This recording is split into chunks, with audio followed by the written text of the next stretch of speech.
アートディレクターがニューヨークにもパリにもいて、でそういうふうにその彼女とコミュニケーションを取って紹介しているんですね。で実際にこういうふうに社内でブランドの中でキュレーターを持っているブランドっていうのは本当に少なくて、例えばエルメスの藤本さんもそういった役割をしているんですけれども、本当に他のブランドはあまりやっていないことなんです。でやっぱりそのブランドがアートと関係して何かやるときっていうのは、結局なんか自分のものを売りたいんでしょうとか、なんかそういう消費者の構えがどこかでなんかアートだからって、宣伝なんでしょうとか、そういうのが出てくるどこかには消費者の中にはあると思うんですね。で今の若い消費者とかはすごいスマートで、広告をすぐ一瞬に見抜く力とかも持っていてっていうのもあると思うんですけれども、で実際にこの日本の消費者ってすごいソフィスティケートされてるとなんでしょう、なんか洗練されてるというか、買い物に対してもすごいなんか特殊な文化を持ってると思うし、実際にマーケティングとかもそんなに、簡単なのかもっていうのはちょっとわからないんですけど、あると思うんですね。でちょっと実際に今後ですね、その日本において、世界というか実際日本において実際にこの日本のアートの現状と日本の企業の現状でどういう結びつきがこれからちょっとできそうなのかっていうのを中心にちょっとお伺いしたいと思います。で So I think there is this basic fear in consumers' mind that brand or corporation is using art to sell their product, and they can get away with anything because it's art, and they're sort of like,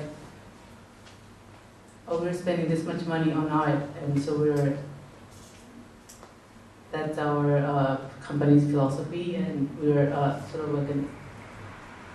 novelty obligate, and I think consumers are getting wiser and smarter, so they sense that right away. And so it has to be, but you were saying that it's not that way, it's the other way around. And then it's becoming tricky also. For that example, it's a very sensitive matter. It's a very delicate matter, and I'm happy to say that consumers are becoming wider and wider. I hope so, and but at the same time, I'm not that sure about what you're saying, in the sense that when I first arrived here, and then I realized after that maybe I was wrong from my first impression. But again, I'm coming from a country where state is paying massively for art, which offer artists a total freedom. They don't have a client. They have money coming from tax, and they have to produce their work. Here, most of the artists have clients, so the border between the artwork and the design is very, very, very close. It's very small. So at the beginning, I was thinking that was a very dangerous thing here. I realized after that the relationship to design, the Japanese creation, was more the cultural attitude rather than the consequence of the system.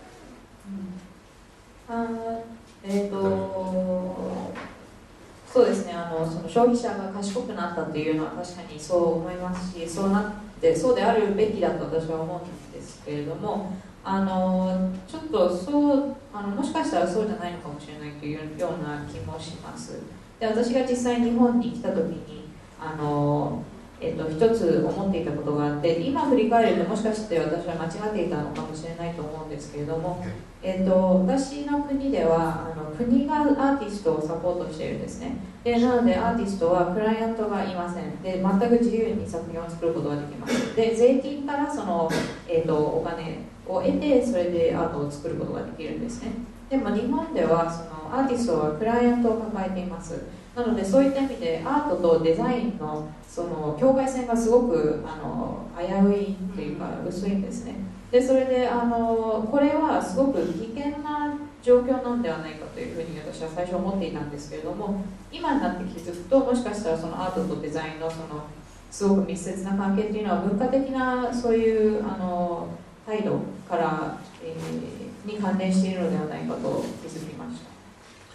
And again, I come back to the Hermes example, which is you don't know if you saw the event I was telling about before happening in Yoyogi, where there is also like a brand became an operator, ask curator to create that project and turn into a promotion project. It cannot be differently from the beginning. The money they invest a tremendous amount of money on that project, I think, and then they turn it totally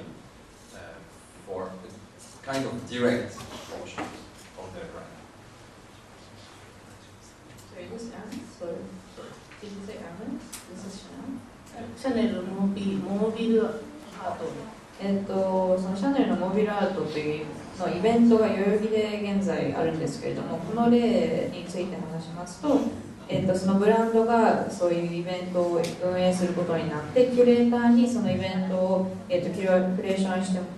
もらったんですね。で、そのプロジェクト自身にすごい投資をしたんです。で、それによってそのブランドのプロモーションとしてそのイベントを、利用しているわけなんです。I created that company a year ago, and with that thought, actually. So I was thinking that brands to communicate properly or to have a feedback from the viewers or customers. I would rather say audience. Has to give and stop putting their product, stop putting their logo, stop putting like a direct tool of communication, but to give to audience, and then audience will give it back. And again, I come back to this Hermes example. This is, I think, a very generous activity that is not related to the brand. There is someone who's, I'm looking very closely at his work. He has a company in New York called Format Vision. He's a French guy also. Sorry, go ahead. 1年前に私が会社を設立した時もこういった考え方を持っていたんですね。その消費者というかお客様というか、私の場合はその観客という呼び名の方が好きなんですけれども、そういった方たちにちゃんとブランドがコミュニケーションを、取ることが大事だと思ったんです。なので例えばそのロゴとか商品とかそういったものを使ってとか利用してではなくて、ちゃんとその観客にまっとうなものをそうやってコミュニケーションすることによって彼らもそうやって私たちのブランドに何かを返してくれるというふうに信じているんですね。で、その先ほどのエルメスの例もありましたけれども、やはり彼らも全くそういうプロモーションなどの意図はなく、いいものを観客消費者に提供したいという、考えでやっているんです。で、一人私がすごく今目をつけている、会社人はニューヨークにいるんですけれども、フォーマルビジョンという、会社です。So basically, what the service he offers, and which is similar to the service I'm offering here, is to propose to brands to curate for them projects, but which is not a decoration of a shop, which is not window, which is a pure installation. And there is this example which is for me very, very interesting. It's Lexus.